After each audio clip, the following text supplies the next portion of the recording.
you think it hurts? Hurts? I could feel Savathun behind my eyes when she reached into my mind. What do you think these hides feel when you reach into theirs? I also find the Scion's methods unsettling. But they can uncover Savathun's plans more efficiently than I ever could. Better to just put them out of their misery. Keitel believes these hive might hold deeper secrets. Do not make the mistake of thinking these things deserve your sympathy. Even though they have the light. Maybe you were the wrong person to put on this assignment. They may be our enemies, but this feels like a new low for the Vanguard. For Zavala. Watch your mouth. You might see Zavala as some toothless diplomat, but you wouldn't believe what he sacrificed to become the man he is. Someone who will make the hard choice, and make sure his people understand why. Then I can't wait to hear the speech about all this. You want a speech? Today the Vanguard did what had to be done. Mercy prevailed. Speech over. Say it a little louder. I don't think this guy could hear you. This doesn't look like mercy to me. Then you're not looking hard enough.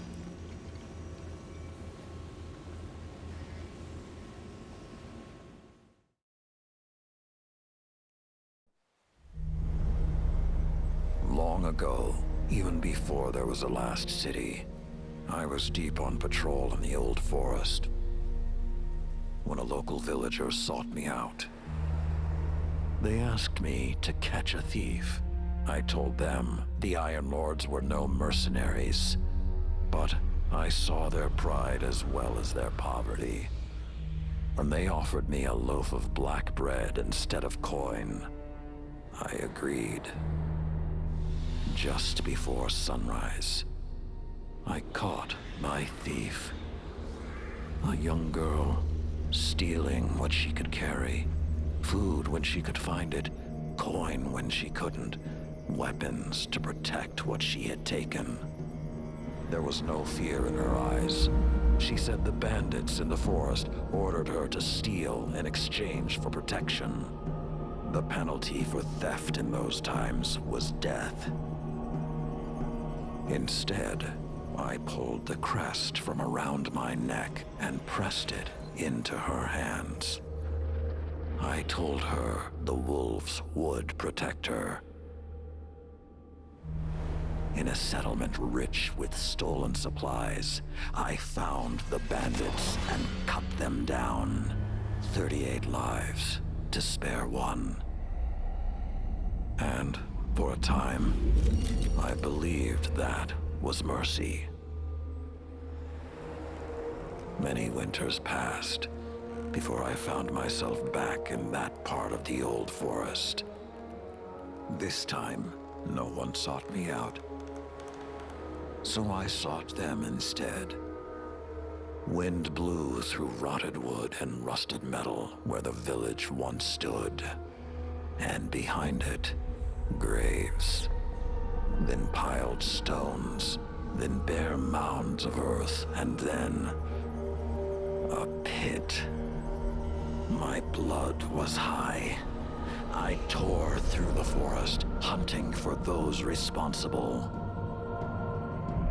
Finally, in a settlement rich with stolen supplies, I found her. A lightless woman, with my crest around her neck. There was no fear in her eyes. She spoke plainly. When the villagers could no longer tithe, her wolves no longer protected them. She bled them dry, and when they had no more to give, she sent in her men, unleashed her wolves. Mercy to an enemy cannot come at the cost of mercy for their victims. The right path isn't always easy to find. But once you do, the only question is whether you're strong enough to walk it.